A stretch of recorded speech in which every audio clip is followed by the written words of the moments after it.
In March 2025, the CEO of Anthropic stood in front of the World Economic Forum and said, "We may be 6 to 12 months away from AI doing everything a software engineer does, end to end. Not autocomplete, not code suggestions, it's end to end, guys." So here comes the 2022 era where software engineering was the safest career on the earth. Then comes GitHub Copilot. Engineers thought it was a nice autocomplete, and with the ChatGPT as well, it seems to be like providing the lead code type problems. Then it was the opening move by 2025. Copilot, Cursor, Devin, Claude Code, and there are a lot of AI tools evolved, and the numbers follow. So 41% of all the code on the earth is AI generated right now. Around 25% of the new code is written by AI as per the Google. Meta CEO Mark Zuckerberg has also said AI will replace mid-level engineers so soon, so fast. Salesforce CEO said they are not going to hire any engineers at all this year. So the floor has shifted, guys. Most engineers are still building on the old one. And that's the bitter truth altogether. So consider the scenario: two real engineers having the different situation following the same pattern. Engineer A, having the 8 years of experience, got laid off in 2024, applied to 800 job applications. Right now, driving Uber or DoorDash to survive. Consider engineer B. Consider himself as a junior engineer. His offer got declined before the start date. So offer letter said, "We are pausing the junior hiring right now." Not offer letter, it is a company memo. So company memo said, "We are pausing the junior hiring right now." So what it means? It means that AI handles that work now. So in 2024, 1,50,000 tech layoff happened. First months of 2025, 50,000 more, and goes on, and the list goes on in the 2026 starting. So this is not a cycle, guys. This is headcount math, which is going to be changed, which is getting changed permanently. So the question we need to ask whether this is real or not. This is not the question, guys. The main question which we need to ask: what kind of engineer do you become next? So that's a good one we need to ask ourselves. So here's what almost every video on AI gets wrong. This has happened before. 1980s, if you will consider that era, CAD software has arrived. Draftsmen got panicked. Engineers who adapted become the design leads. Engineers who resisted had gone. In 1990, Excel replaces the financial analyst. Those who used it becomes 10 times more powerful. In 2000s era, cloud eliminated on-prem servers role overnight. So if you consider every wave having the same pattern, technology raises the floor. Engineers who redefine their value are going to rise. Engineers who define themselves by the tool alone are going to disappear. AI is not a new story, guys. It's the most dramatic version of the oldest one in engineering.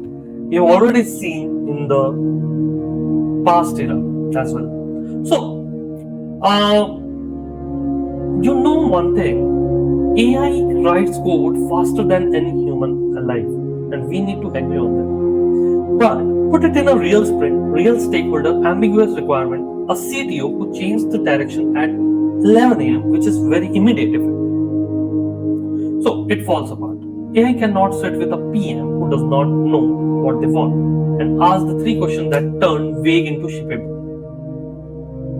AI cannot sense when a technical debate is actually political, when the real objection is ownership and not architecture.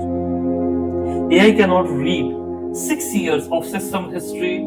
They are not going to handle the unspoken trade-off and the part where the things are not touched at all.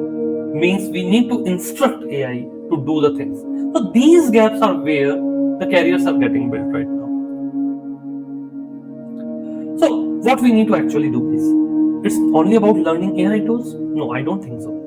Not learning AI tools? No, that is also not a solution. So first shift which we need to think is like I call executor to architect. What is mean by that?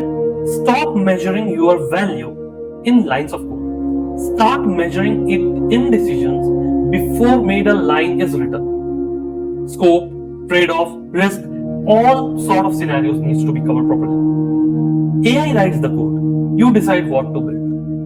Next shift. Individual to system thinker. The engineers who survive every wave see the whole system. People, incentive, communication, not just their module. That's what makes you irreplaceable. Next shift. Technical expert to trusted voice. So the engineers who get pulled into strategy are not always the best coders.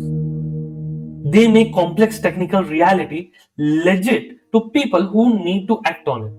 So none of this abandons engineering. It goes deeper into what engineering actually is, guys. Now, let's consider about some sprint planning scenarios. Let's consider PM adds a feature. Everyone in the Zoom knows it will cause problems. No one is going to say that. So, if we just consider the old playbook, take the Jira ticket, ship it, deal with the incident at 3 a.m. What about the new playbook? One question. What's the user problem it's going to solve? And how will we know if we did or not? So that question surfaces the requirement gap. Gives the PM room to think, not defend. Signals to the room. This engineer thinks before they build.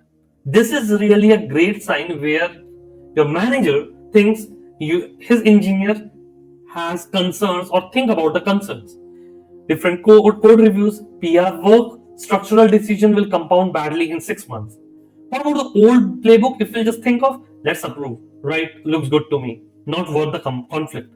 About the new playbook, it will just work like, hey, this is going to work, but having the one structural flag which you need to think about, can I walk you through it? Small movements are there, guys, which is compounded over a quarter. That's the difference between a visible and a replaceable overall. Okay.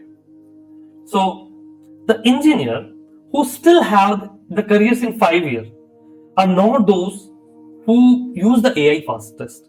They are the ones who understood what engineering actually is.